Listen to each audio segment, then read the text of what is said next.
Hi, folks. Steve Urban here, founder and CEO at Riderflex. We hope you enjoy today's podcast. And as a reminder, please subscribe to the Riderflex show for updates on new episodes. And by the way, if you haven't already, check out the book we recently launched, The Riderflex Guide, Inspiring and Hiring, available for purchase on Amazon. And now, a quick word from our sponsor. Try the #1 marketing platform for small business. Everything you need from design to marketing to CRM. Learn more at marketing360.com. Marketing 360. Fuel your brand.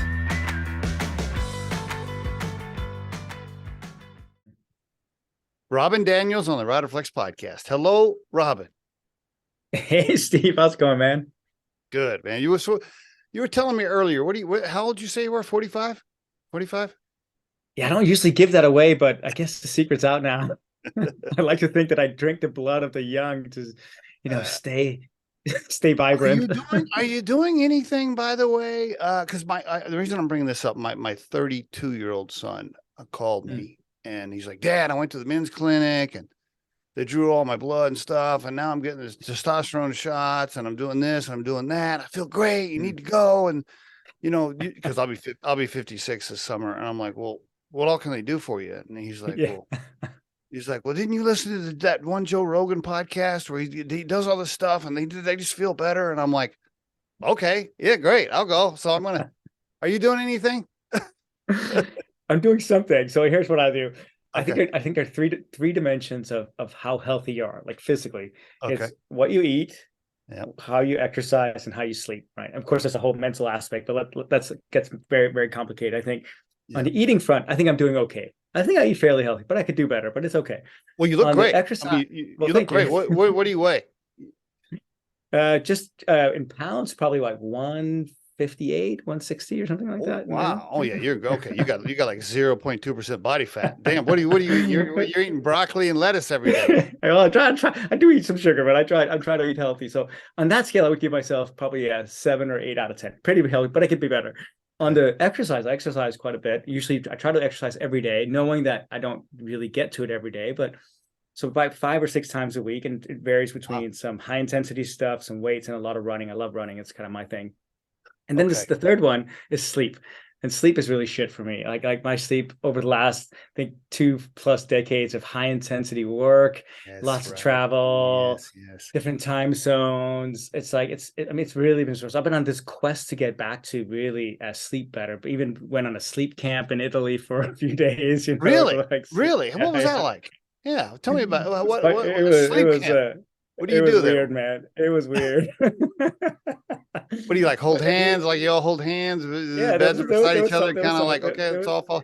Well, how does that work? Sleep camp? Never heard of that.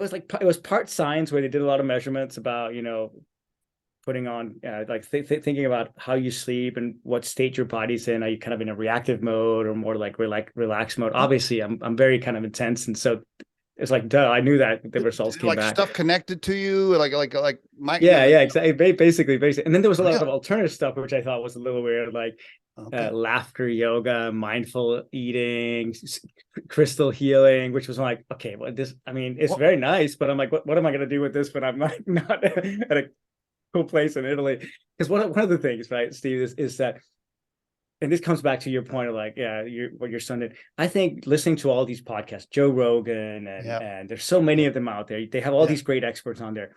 Most of us have all the knowledge we need to be healthy, successful, happy.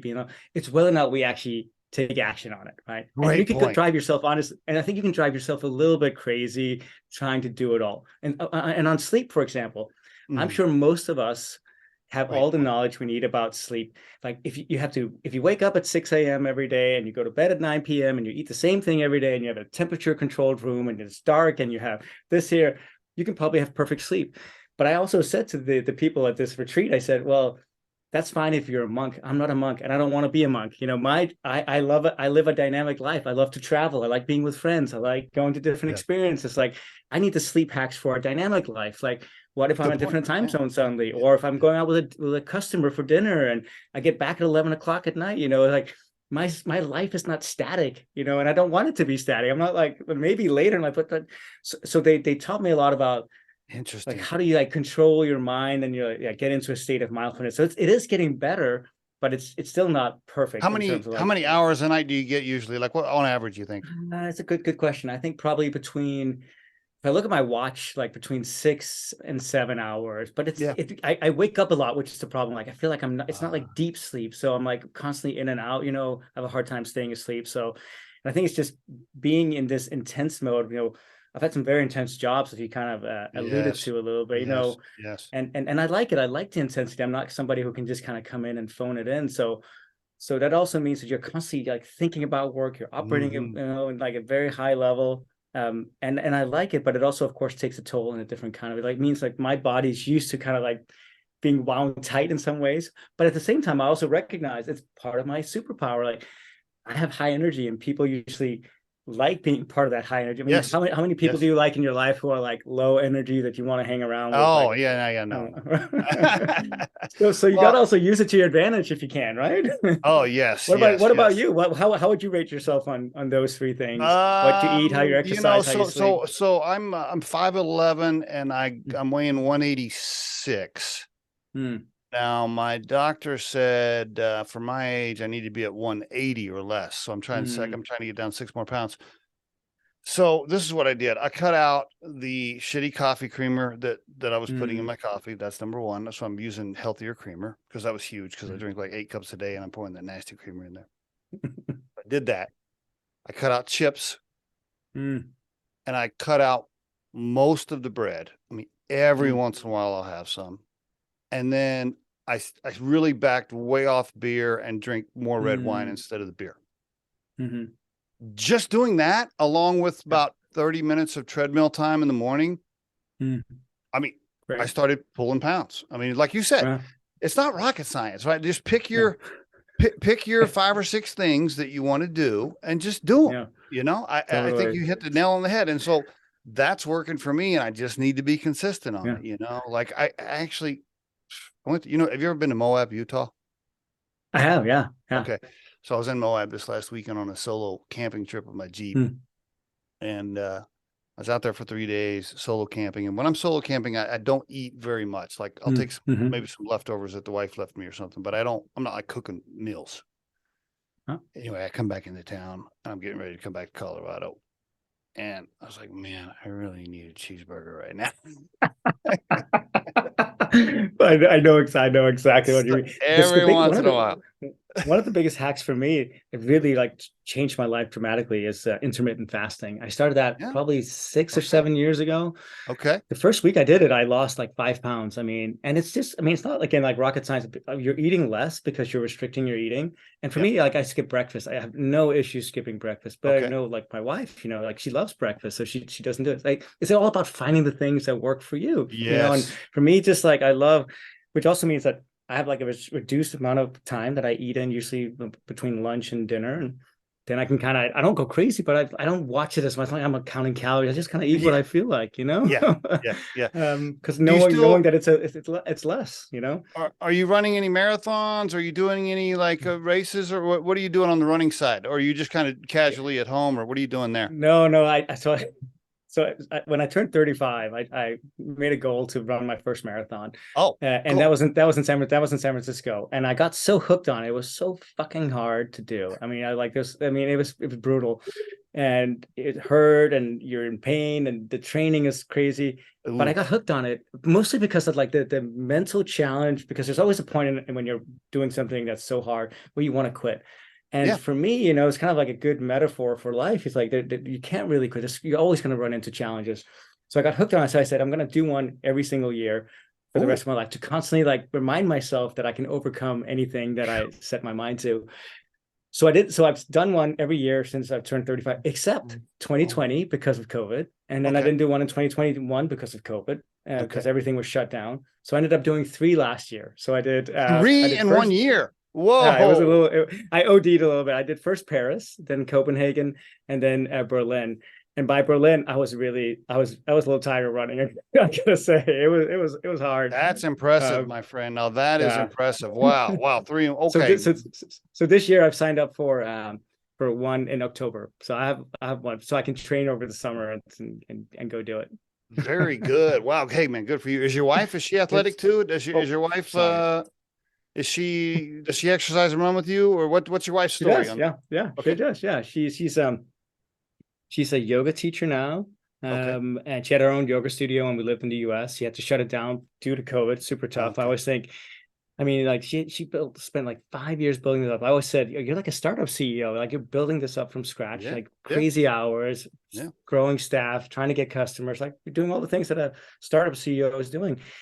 And it was finally getting to a point of like success and getting like regular customers And then, and a good community. And then a global pandemic comes in, and then the ah, physical business, it literally killer. went from like pretty successful to zero overnight. It's like, Oh, oh killer. my That's God, a that was oh it was man. Does brutal. she, So uh, it was y- it you're was in tough for Denmark her. now. I Does she, mean, does she restart in Denmark, or where are you at yeah, in and she Denmark? doesn't. Uh, Yeah, we're in Copenhagen. Okay. Yeah, Yeah. Okay. so we moved in towards the end of 2020. I mean, she didn't pick it back up. She didn't Okay. start her own, but she teaches at a studio here. I see. Because it was tough. It was a really tough to let go of something that you poured so much of your heart into. And I think I Yes. feel the same when I see all these startups now going through tough times. Many of them Oh, are no, on the dude. brink or are shutting down, and I'm like, wow, I Yes. know what it feels like to be so close to being this close to being successful. And then there are all these external factors that you can't control, and you're beating yourself up about it. It's like this is why I'm so focused on. Is I write a lot about this, about mindset and controlling what you can. I mean, there's so many factors you can't control. What you can Oh, control yes. is how you show up every day, your energy, your commitment, your determination, how much effort you put into things. You can control. There's so many things you control, but there's a lot you can't control. So as long as you show up every day and do the best that you can, That's looking right. yourself in the mirror, knowing that you did that, then you can be proud. But there's a lot of shit out there that you can't control. I That's mean, so like, true, so, and you can beat yourself up endlessly around this, like, yeah, but at the end of the day, I mean, what are you going to do about it? It's so true. Yeah, Over half the journey is just hustling and showing up, it and is. It shit's gonna is happen. completely, Hurdles are gonna come your way. Bad stuff's gonna happen. I completely. mean, that's just it. And Yeah. then you can either quit, you can either crawl in the corner and like feel sorry for yourself, or you can just keep going. You Just keep know, going. I mean, startup life, I keep always going. thought it was like, it's like two steps forward, things are going well, and then you get punched in the face. Yes, A deal falls through, or funding falls yes, through, or yes. a star employee quits, or customers pissed off at you. There's always some shit that happens, right? Like you have Totally to true. learn how to deal with it, right? It happens Totally all the true. time. And even when things are going well, I'm still stressed. My wife always gives me Of shit about course. that. Last year, I don't know if you know this, but our day job is a recruiting firm, right? A recruiting and staffing firm. Sure. We had our best year last year. We were up like 70% over prior year, and things are going great. Cash flow is good. We're having the best volume year. It comes around October, November, and my wife's like, "What is your deal?" She's like, "We're having a great year, and you're more stressed now than you were last year." And I'm like, "Well, it's just always there. When you're an entrepreneur and when you're a startup That's business right. owner, you're always like, well, okay, well, what about this client? What if this happens, this Yeah. contract? Blah, blah, blah. I mean, you're just always stressed about it. It is very difficult to just fully relax, which is why yoga and things like that, or going camping in Moab Completely. by yourself to escape, or whatever you need to do Yeah. uh to But I also think mentally maybe it just says relax. something about, maybe it says more about you. I'm very similar, I've had so many intense jobs, and I've kind of, had Salesforce, Box, WeWork, you name it. Yes, And then yes. and then I went to LinkedIn for a while, right? And I thought I was facing the opportunity of going to several different cool companies. Some of them are like in hyper growth, some of them a little bit more stable and growing a little slower, but amazing. And I was at this point where I just come off crazy ride with both Growth, Salesforce, crazy. yeah, Yeah. grow, Salesforce, then Boxed, and then like this small company called Vera that ended up getting acquired. I joined less than 10 people, and it ended up getting acquired after Wonderful. several rounds of funding. And so it's like good 10 years of just kind of like craziness. So I ended up standing in front of like the opportunity of joining several different companies. And I thought, I don't know if I want to work like 100 hours a week, Right. all the time anymore, Right. and even though I'm kind of that, so I ended up joining a little bit more stable company, LinkedIn in 2017. And I ended up working nearly the same kind of craziness. And my wife goes, I think it's you. Yeah. And I'm like, I think you're right. I think you're right. It's just like Have you, I like having an impact. I like doing things that inspire and lead teams. And And when you're passionate about what you do, I mean, there is a downside to it. There's no doubt, but I'm also very passionate about it. You know, There of is. course, There is. I'm sure you are too. There is a mental and physical downside. Does that work ethic and that drive, is that from your folks, your parents, your mom, your dad? In fact, so I guess two-part question. Yeah. Is it Yeah. from them? Where does that come from? And tell me about your folks and growing up a little bit. Yeah, yeah. So I was born and raised here in Copenhagen to two very hippie parents. Oh, really? Okay, cool. Yes, Cool, yeah. cool. So Like the they had like backstory. they had like little mushrooms and they were growing plants and Lots of LSD and weed. I mean, we're like super hippies, like cool, marching against the Vietnam War and all cool, that stuff. cool. My mother actually was born and raised in the U.S. She fled the U.S. in the 60s with a guy because he was drafted into the Vietnam War. They traveled around Europe, Wow, she Asia, she Africa. was a true hippie. Okay, Oh that's yeah, like she was like marching in for Washington. real. She saw MLK speak. You know, like she was like really like Wow. a All true right. hippie. So traveled around for a while. They ended up going their separate ways, and she ended up staying at a commune in Sweden, I believe it was. And then she met my dad there. So two super hippies, Wow. very Yes. like, you know, Okay. and very idealistic, I think, in their way of looking at the world. They fell in love. They ended up having 3 kids, and I'm the youngest of 3 boys. And then they got divorced in the early 80s. And I really grew up with my mother and my 2 brothers mostly. Now, So I how didn't. old were you? I How old were you when they divorced? I was. It was happening when I was like 6 and 7 years old. Ooh, that's So, tough. That's tough. yeah. Oh yeah, for sure. Oh yeah. Oof. And my parents were they were macrobiotic. So the first like 7 years of my life, I didn't eat any meat or sugar or processed food. It was all like grains and brown rice. When I would go to a birthday party, I'd bring my own candy. It's like super weird. You were that kid. You were that kid. Yeah, I was that. Yeah, exactly. I was that weird kid. Exactly. But Hey, then hey, look, there's Robin. He's the one with the hippie parents, and he can only eat like rice. Exactly. So they got divorced. And I was always closer to my mom. And honestly, she had an incredible work ethic. She really did. She worked her ass off to support three boys. She was living in a country where she didn't really speak the language. She didn't have any really support, and she had to work her ass off to support us. And I'm forever grateful for that. And also for the work ethic that she showed me. But in general, I mean, because they were hippies and idealistic, they neither of them were ever very good with money. And I believe and it. I always Yep. saw, and I believe one of the it. Yep. things I saw is how devastating it can be when you have all these great ambitions of how you want to change the world and so on, but you're so dysfunctional when it comes to like just the everyday life, everyday kind of toll of life. And so I never wanted to be in that situation. So always from the beginning, like, so I like, how sometimes you can have teachers who show you how not to do things. And so I looked at them in some ways. I mean, I learned a lot of good things from them. Don't get me wrong. I don't want to misconstrue that, like the work ethic, the idealism, but also like being able to like support yourself and like be a little bit more mindful and smart about it. Because, and it's not because I've always been focused on how do I support myself, because ultimately if I can do that, it breeds freedom, and freedom is kind of the highest ideal that I personally aspire to. And money is a conduit to that. It's not because I want to make money to make money, but when you have financial freedom, there's so many more things you can do. You can support your friends, your family, you can give back if you want to, but also gives you just tremendous opportunity to live life on your terms, I think, in many ways. Yes. And I grew up in this kind of hippie community with like not just my parents, but lots of other people around them who were always so dysfunctional when it came to that. Lovely people. If you met them, like, oh, super nice, but just like they never had much success, And I'm like, okay, well, how do you marry the two? I still like to think that we're here for a deeper purpose and we can do something good for each other and for the world. But it's not a zero-sum game. You can still also be successful in doing so. And a lot of the people that I admire nowadays are people who have kind of figured out that they can do well and do good at the same time. Because the more you do well and do good, then you can do so much for other people. And that's kind of my life's mission now. It's like, how can I do as much as I can for others? And I think that comes a lot from my parents, in some ways. That's such a great story there, Robin, isn't it?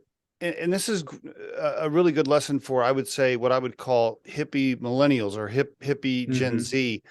Here's the deal, like changing the world and doing good. I mean, that's cool. But if you don't have any money, it ain't going to happen. Okay. As long as the world is a marketplace and capitalism thrives through money, like you got to do something to have money. Money's not going to just fall out of the sky so that you can change the world, so to speak. Right. And that is such a great point. Yep. And I love you said it well. I love the idealism of the millennial generation and the Gen Z. It's great. I mean, they really want to do well for each other. They want to, and I love that. And we need to. But a conduit to do so is like, go be successful. Right? I mean, and until someday they wake up and the world doesn't revolve around commerce and money. I mean, until then, you got to have the money to do the things you want to do. So it's a great point. It's a basic example. You got to have a place to live. You got to be able to put food on the table, like and so it's like, I think we need to get over that hang up. And so throughout my teens, I was working my ass off in multiple different jobs. When I was 15, I had 3 different jobs at the same time, even though I was in school, because I always wanted to like have, again, that freedom to be able to kind of support myself. So I was working in a movie theater. I was working in a supermarket, just stocking shelves, and I was working in a hotel carrying luggage for rich people. So I loved it. I loved all 3 of those jobs. Maybe also because I'm fairly naturally extroverted, but I love like being helpful to people and feeling of use and of service. I just loved it. I loved it. And I think were you a good kid? Were you a good kid? Like, I mean, were you a partier? Were you like going to mass or church? Were you like what kind of youth were you? Were you in trouble? Yeah. Did you get called? Your parents got a call from the sheriff's office or what? Anything cool in there? I was as good of a kid as I could be, I think, under the circumstances. Meaning, I think I grew up, with 2 older brothers, so they were always like trying to get me to do shit. That's 2 older brothers too. I was very young when I smoked weed for the first time. Robin will do it. Robin will do it. Robin will do it. Yeah, Robin will do it, exactly. But also, I mean, grew up in this like hippie commune, so there's really not many rules. One of the things my mom used to say to me when I would leave the house, for example, is, again, she did not provide many like rules. In some ways, which was great, but other ways was also like, okay, when you're a kid, I think you need a little structure. But she would always say when I left the house, go take some risks. And so I think that kind of mentality is also, again, something I think about a lot of my older life. It's why that's a great line. At 21, ended up quitting my job and buying a one-way ticket to California without ever having been there, not having a job, not knowing anyone. Because I've always thought, well, I don't want to look back on my life not having taken the right risks, that feel true to me. But coming back to your question, I think I was a fairly good kid. I mean, did I get into trouble? I mean, yeah, but I was never like an asshole. I wasn't like a bully. Okay. I was fairly, I think, well liked, and I was fairly always decent at sports. I was never the best, but I was never the worst either. All right. I could integrate into lots of different things. What about your dad? What's up with your dad? I mean, were you not close? Are you close today? What's the story there? Give me some insight. No. I mean, he unfortunately passed away from cancer in 2008. So quite a while ago. He was very young, but again, another good example of a person. We were never that close. We got closer towards the end of his life, unfortunately, but it was nearly too late. But he died, I think, with lots of regrets and lots of like kind of bitterness around life. The divorce, I think he was not happy about, and then not spending enough time with his kids, and then never really getting the success that he wanted. So when he finally was discovered that he had cancer, honestly, he didn't really fight it, and he just kind of like gave into it in some ways. And I don't know if he could have. I mean, he discovered so late. It had spread so far that from the moment I got the call, 3 months later, he passed away. Versus my wife's dad, he also had very aggressive cancer, but he had so much to live for. And when he found out, he fought it tooth and nail. He ended up living nearly 10 years longer because he had his kids, his passions, his hobbies, his life. He wanted to live, And so actually, after my dad died, my middle brother and I were very close. We ended up doing a road trip across America, and we called it the Yes to Life Tour. We wanted to say yes to everything that life had to offer. Like, we never want to be those people who shut down or never like, you get so comfortable that you're not open to new experiences, new people, new places. Like we want to always experience what life has to offer, because that's how you expand How your old were mind. you? So we did it. How old were you? So this was in 2008. So I guess I was 30 years old at the time. Yeah, 30 years What old. would you do? What you're like, hey, job, or hey, boss, I'm going on this backpacking trip. See ya. Yeah. I mean, it was a road trip, right? So we did it over 2 weeks. I think we drove over 2 weeks. Yeah. It wasn't like right. months or something. Okay. But it was just But like a still. trip. Like we just said, let's get, let's do something also to honor the spirit in some ways of all the things that my dad never got to experience. Like, let's go do something where we just take us where kind of the wind blows and That's great, experience life. So we call it the Yes to Life tour. Very good. Very good. Okay. So now, did your mom have money, or would you say you were middle class, poor, upper middle? Where were you? Poor. We were poor. Yeah. Okay. And I don't know what poor in Denmark means. I don't know what that means. I don't know. I know it's completely different systems. So I'm ignorant to how it works, but you were below average, I guess. Okay. Yes, exactly. It was only towards the latter part of my teens when she started getting some success. She started her own company, like an advertising agency. Oh, there's where the marketing. There's where the marketing comes in. Yeah, probably. It's in the genes, my friend. That's where it comes in. And she started getting quite successul, getting some really big clients and so on. But she had to really hustle and work her way up there. Okay. Yeah. So you got into college on how does it work? How'd you pay for school? Is it you don't have to pay for it here. That's the beauty of it. Wow. Okay. Wow. So Denmark is free. I'm so ignorant to how that works. I'm sorry. So Denmark is free for college? But it's even better. They actually pay you to go to school. Really? Yeah. No matter what. Is there like better schools, worse schools, and you know? Yeah, for sure. You have to apply. I mean, so you have to get higher grades to get in some, but they're all free if you're Danish, and they pay you. So they give you a stipend. So every month. I mean, it's not huge. I think it's probably maybe 1,000, maybe 50, no, I mean not 1,500, maybe $1,200, $1,300 a month or something. There's no excuse. There's no excuse not to go to school. No excuse. No. Exactly. I mean, what percentage of high school people go to college there? Like 80%? That's really probably. No, I don't think it's that high. But even there's a lot of vocations that you don't need a college degree for, right? Yeah, so. Yeah, well, not everybody's a table tennis champion in college, like Robin. This is true. Exactly. How did you find out about that? I love the fact that you have that on your LinkedIn profile. It's so cool. I always encourage, as a recruiter, as a guy that owns a recruiting business for a living, I always tell people, I'm like, listen, man, make your LinkedIn a little personal. Like get a little fun. Like don't be too stuffy. Like put cool little stuff on there. I think it's great. Exactly. I think it's great that you have that on there. It's cool. Then I actually play with a group. I play with a group of friends right now, and they're better than me. And so I've gotten I hired a coach to help up my coach, game. A table tennis. All right, you're the only guy I've ever met that paid for a table tennis coach and a sleep camp. Exactly. Wow. You can always improve, right? You can always improve. That's so good.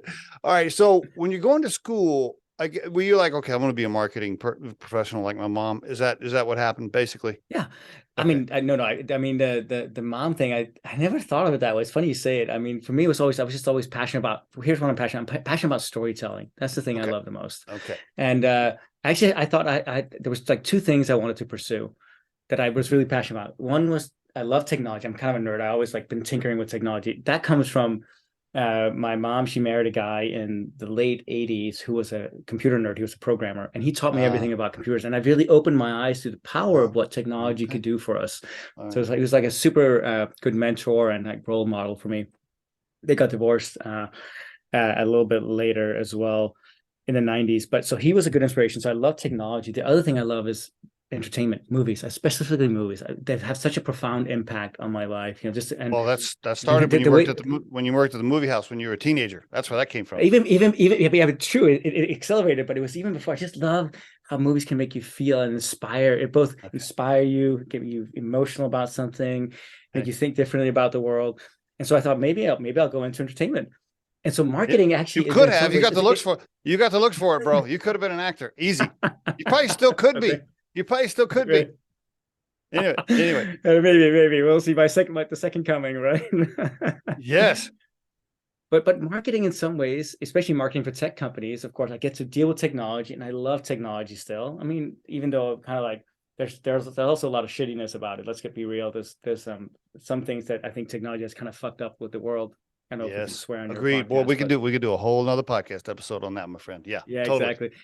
But so marketing in some ways, but for technology companies, I mean, I get to deal with tech every day, and I love that. But I also get to deal with storytelling. Like my job at the end of the day as a CMO is to put out inspiring stories, and of course that's many different levels. There's at the brand level, at the more like how do you convince somebody to actually convert into a customer? Like, but they're all stories. You're trying to basically use stories to get an emotional hook, to convince people, to ultimately make them your advocate, so they become your biggest champion and tell the rest of the world about it.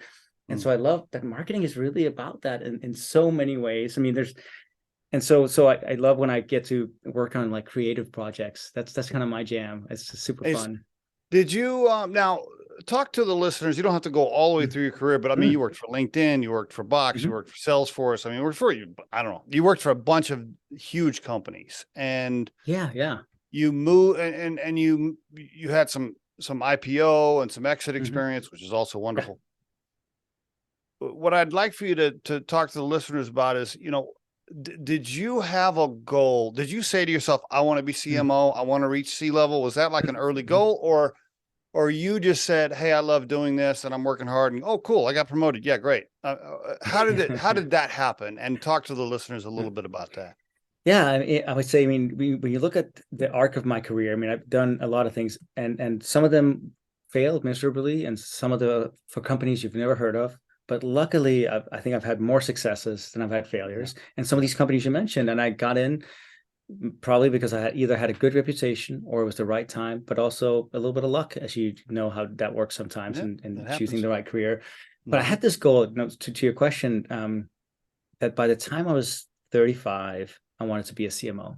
Okay, and so I barely made it. I barely made it. I mean, hey, that's huge. What was the first CMO position at 35? Who was that for? Vera. It was this tiny cybersecurity company. So, but where I really got, I think the company that supersized my career more than anything was Salesforce. Okay. That was the one. Like I'd had a good career, honestly, Steve, until then. It's kind of growing steadily, like you do. Like, okay, you spend 2 years, 3 years, 4 years in this role. You maybe get promoted once here and so on, like every 2-3 years. And it was going well. I mean, like I was getting promoted, I was getting more responsibility, more money, all that kind of thing. And then I worked at Salesforce, and still fairly early days for Salesforce. Oh, but we were like you started in 07, exactly. Yeah, exactly. I mean, we were like 1,000 people at that point in time, I think. But we were the cool kids on the block. And I got to, the reason why I think it supersized my career, one is we had an incredible amount of freedom in the company, and there was an incredible amount of trust to kind of just go above and beyond, like take risks, do bigger things.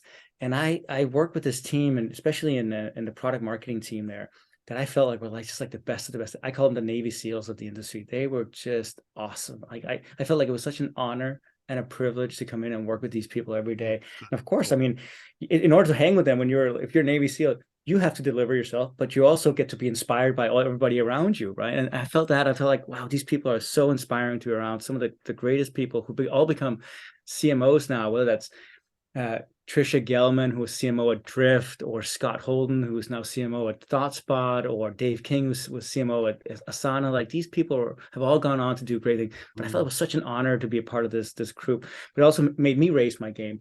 And I got responsibility for one of the Salesforce newer product lines. And I really leaned into it with all my heart. Still kind of when I mentor people who want to get to that next stage in their career, I say that at some point you'll be presented with an opportunity, or you might go create your own opportunity, but at some point you have to go all in. I've never seen somebody's career take off unless you go all in. Now you have to decide when, you decide where, you decide how much you want to do, you decide how long you want to do it. But at some point I've never seen a career like take off to become a C-level inspiring leader for the next 10, 20 years, unless at some point you go above and beyond. Just like doing the bare minimum or doing what's expected, it's not how that happens. So at some point, but you have to decide, because it's also, it's hard work. I mean, you work, you're going to not see your friends as much, not your family. You might be traveling a lot, it might take a toll on your health. But at some point, I think you really have to go on that. So like we talked about, there's also a dark side to it. It can, if you're not careful with it, I mean, not saying to burn out,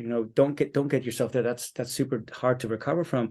But at some point you have to go above and beyond. And for me, that was Salesforce. I really like leaned into this opportunity of leading one of their products called Chatter, and the marketing of it. And it kind of created a good reputation around me in the Valley. So when Box came to me, Aaron Levy and Whitney Bauk, who became my boss there, they like, whatever you did at Salesforce, just come do it for us, because they wanted to be like the next Salesforce. And so that was, I could see that because I really worked my ass off, it had created enough momentum that I could kind of now be a little bit more picky and like negotiate harder for myself about what I wanted to become. But you have to have one of those moments in your life. You really do. You do. And that's another thing, going back to the mentality of the millennial and Gen Z, work life balance, and hey, the old days of working 80 hours a week, we don't want to do that. Again, I commend that thought process, and I agree that there needs to, we shouldn't be killing ourselves.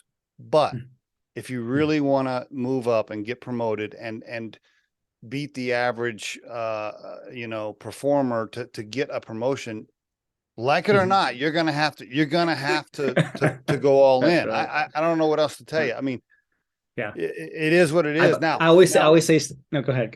Yeah, well, I was gonna say, I think the key maybe is just don't do it forever. Like exactly. It's more like a cheetah, right? You should have this short burst of years, maybe 5, 6, maybe 10 years, where you're really just cheetah speed. But I encourage people not to do that forever, because you can't. It's hard. No. Yeah. I mean, especially when you start, let's say you get a family, or you want to have a little bit like a different life, you move. I mean, there's so many reasons. It could be maybe you go take care of a loved one or something who's not failing health. There's so many reasons why you can't do it forever. But you're right, at some point. And I always say there are 3 ways, because I would say the number one question I get from my team, so the teams I've led, is how do I get promoted? It can be how do I get promoted? How do I get promoted? Right. How do I get promoted? And I say there's 3 things. There's 3 things you have to do. Number 1, you have to consistently crush your goals, not just 1 quarter or 2 quarters, because everybody can have, but consistently. And you can't just meet them, but you have to like really crush them. You have to go above and beyond. Now, what does that require? It requires you to have clarity on what the hell your goals are. If you don't have that, go talk to your manager, right? You have to crush your goals. That's number 1. And over a period of time, it can't just, again, be 1 quarter, ideally a year, maybe 2 years, and so on. That's number 1. Number 2, you have to act as if you're already at the next level. So if you want to go be promoted from senior manager to director, or senior director to VP, well, start acting like you're a VP. Like, what does a VP do differently? Oh, they take more initiative, they take more responsibility, they lead better cross-function. Like, start modeling yourself after that behavior. That requires also to have a little bit of clarity around what does the next level actually do that's different than what you're doing. But you can always find those people either within your company or outside your company as mentors and guides. And then the third thing is you have to have a chorus of support around you.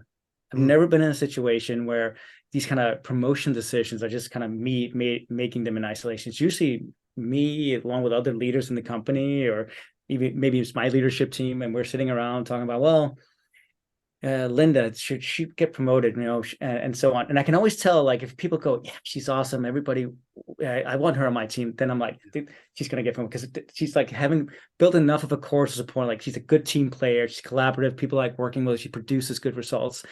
Versus like, what about Joe? And people go, I don't know, what does Joe do again?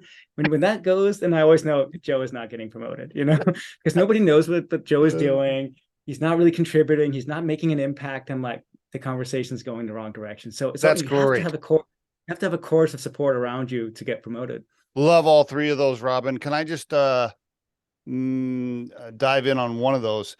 That part where you're like, that part where it's so true. It's so true. There's usually a team of executives going, hey, what about Mary? What do you guys think about Mary? I mean, that happens all the time, right? Yes, very normal. Yes. One of the key points there is, beyond just performing and executing tactically, the EQ and the people skills, and whether or not people just like Mary, like being around Mary, like Mary's vibe, that is so important. Because even if Mary performed really well, but she's an asshole, Like they're all going to say no. Exactly. Of course. That's why that's so important, because it happens all the time. You'll have these brilliant assholes and nobody wants to work with them. Right. They don't have the core support. They're like, yeah, Mary, she's crushing it, but she's really hard to work with. That's not the conversation you want. No, like, man. I can always tell that's not going well. She's not getting promoted, No, yeah, that's cool. That's really great stuff, my friend. What about how about this? If you had to great, those are great tips on getting promoted. First time CMO. Anybody listening out there, or let's just say, doesn't even have to be that title. First time head of marketing for a company, whatever that title is. Sure. Just got promoted. They're driving home. They're going to tell their spouse, like, oh, yes. They're all excited. What advice would you give them? They just got the chair. Now this is like, to quote Hamilton, like, this is your shot. Now's the time to step up and go all in. I mean, like, come back, and I think this is your chance to do a couple of things. One is come out with a strong vision that unifies everyone towards a common goal. Usually, if you're new head of marketing coming into an organization, or if you've been just promoted because there's been a lack of one, that usually means that there's a lack of coherency, vision, strategy. Like, this is your chance to come in and kind of lead from the front. So I think it's really important you come up pretty quickly and pull those strings together for everybody of your team. Because at the end of the day, I always think motivation for an individual, there's a lot of things that goes into motivation. I mean, we can talk for hours about that, but they're really, honestly, I think at the end of the day, two things that most people wake up and are motivated by. Number one, am I working on something that's valued in the company, that's worth working on, right? That's really important, number one. And number two, am I making a difference in working on this? Everything else you can kind of deal with if you know that number one and number two are true. Like, yeah, I'm working up and I'm working on a super important project for the company. That's cool. I feel like that's valuable. And number two, like, yeah, my skills are really important in making this happen. People get frustrated if, like, they don't really know what they're working on. There's lack of clarity. There's lack of cohesion. Like, I feel like I'm busy, but I don't really know if I'm making any difference. That's a shitty feeling for most people, right? Yes. Or if you don't really know if you're making a difference. The worst weeks I have, Steve, are those when I get to Friday evening and I'm kind of like tired. I'm with my family, like, and they're asking, "What did you do?" And I'm like, I feel like I was so busy, but I don't really know if I achieved anything. It's the worst. It's the worst. The first time I made it to sea level, I was I think it was 39 or 40. One of the things I wish I had done different on that first round was I wish I had shaped my team faster, either by replacing people that needed to be replaced or hiring quicker. I let the current team kind of sit there too long. Like, I should have just moved way faster and going, okay, let me just circle the wagons with the right people right now before I even start my strategy and tactical. I don't know if you had any. I've done the exact same thing. And it's this, again, where I think we need to give ourselves a little bit of a break. It's hard. I mean, it's hard to make big people moves, but I do wish the same thing, because I've taken so long. Because the first thing is you got to unify people around a common goal and a common strategy. The second thing is then you got to make sure that you have the right team, resources, budget, everything else behind to making that vision a reality. If you don't have the right people, you can have all the vision in the world, but you're never going to achieve that vision. So it's super important to move fast on either hiring the right people, moving people over to a new role, or actually exiting people, right? And those are tough decisions, right? They are. And especially when you're exiting people, I mean, it's easy if they're low performers or they're jerks. Those are easy, honestly. The hard ones are the ones who've been around for a while. They're doing okay work. They're nice people, but you also know they're just not right for where you need to go. They're not, they don't maybe have the same fire or the same skills. And so it's a tough one, because, like, if you lose them, you might lose some cultural heritage, some inherent knowledge. Yes. But at the same time, if you wake up with that feeling every day, I know I can do better, then you have to move on it. You're not doing anybody any favors except slowing the team down. And I've been too slow sometimes in my past to, like, make those calls, but they're hard. They're hard calls. It is for sure. Hey, let me ask you, are you, I know that we got started late because we had some technical problems. Can you go a little longer, or do you have a hard stop here? Actually have a meeting. Let me see if I can just write this person and say, start in 5 minutes. Okay. Let me just, so I apologize. No, it's okay. For the listeners, while Robin's checking that, what happened was I got screwed up on my internet earlier. You know, you would think after 350 podcasts we'd have this shit together, but bad connection. You know, yeah. While you're doing that, let me just also say, I'm good. Okay. Sorry about that. I'm gonna have to have you back on the show as we get started because there's a bunch of more things I wanted to ask you. Congratulations on. You were promoted early as a CMO. You've done lots of awesome things already. You've experienced small companies, IPOs, big companies. What's next for you, my friend? I know you're enjoying. How many kids you got, by the way? Just one. Okay. He's 16, So nearly 17. You're enjoying. Oh, he's 16. Okay, great. All right, 16. Yeah. So you're enjoying family life right now. But what's next? Are you going to take another CMO spot? You're going to take a CEO. But what about CEO? By the way, could be a CEO if anybody wants a CEO. Hit me up. But I've been doing in the last year. I've been doing a lot of advisory work, and I love it because a big part of my joy comes from paying it forward to other people, and I love spending time with entrepreneurs, with CEOs, with other kind of business leaders who just need good advice to help unlock their own potential or the potential of their team and company. So I love doing that. Now, it's not something I probably want to do forever. I think I love working with a team. I love getting in the weeds and like building something together and taking something all the way. So I'll probably end up doing that. Yeah, you're a people guy. I mean, your EQ, I'm assuming your IQ is high too, but your EQ is obviously off the charts. So I can just see you. You're like, I gotta be with the team. Like, come on, man, come on, guys, huddle up. Like, you got to have that, right? I mean, it's also why this remote work thing, it doesn't work for me. I'm so happy that it works for a lot of people.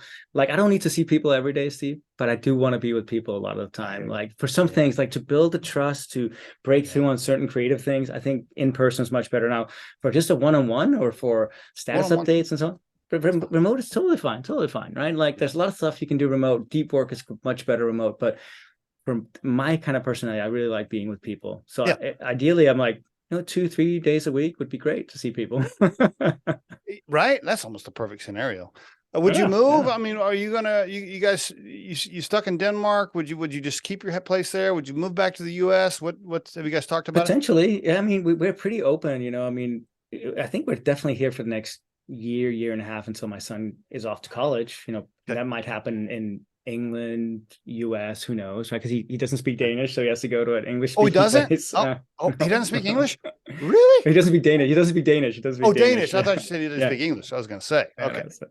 Gotcha. So he has to go. So we're looking into it, but we got a little time. But we're here, I think, at least for the next year or so, and then we'll see. But I'm pretty open. Yeah. Okay. All right. Where's your wife from? Wisconsin. Really? How'd you meet her? In California. Okay. Well, was she at school? Was she at school out there or in a job? No. She moved out there. A past boyfriend. They broke up. And then we ended up meeting up. We actually met at work.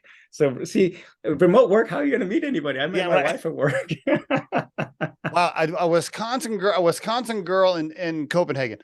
How? Like rarely are you guys at the pub every once in a while? She hears that Wisconsin Minnesota accent. She's like, "There's one of my people." Exactly.